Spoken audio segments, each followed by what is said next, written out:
Raigad police भरती प्रक्रियेतील लेखी परीक्षेत गैरप्रकार घडल्याचे समोर आले आहे। या प्रकरणात 6 जणांना पोलिसांनी अटक केली आहे। या 6 जणांच्या कानामध्ये इलेक्ट्रॉनिक डिव्हाइसेस आढळल्याचे असल्याचे सांगण्यात येत आहे। यावरून असे निदर्शनास येत होते की ते बाहेर लांब कुठेतरी बसलेल्या व्यक्तीच्या संपर्कात आहेत। या 6 जणांविरुद्ध गुन्हे दाखल करण्याची प्रक्रिया सुरू आहे। रायगड जिल्हा पोलीस भरतीच्या प्रक्रियेमध्ये आज लेखी परीक्षा होती। लेखी परीक्षेमध्ये आज 4747 कॅन्डिडेट्स यांना बोलवण्यात आलेलं होतं आणि या कॅन्डिडेट्सना पेन आणि अलिबाग या ठिकाणी विविध 11 सेंटर्समध्ये ही लेखी परीक्षा झाली, पार पडली।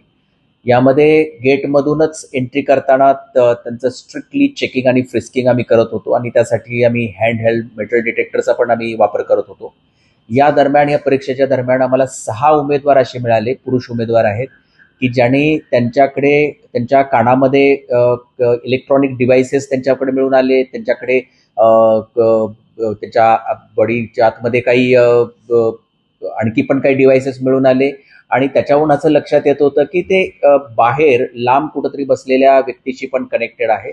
या 6 लोकांना डिटेन करण्यात आलेलं आहे आणि यांच्यावरती गुन्हे नोंद करण्याची प्रक्रिया चालू आहे। आता यांना जे कोणी मदत करणारे जे आरोपी आहेत तर त्यांचा शोध आम्ही घेत आहोत।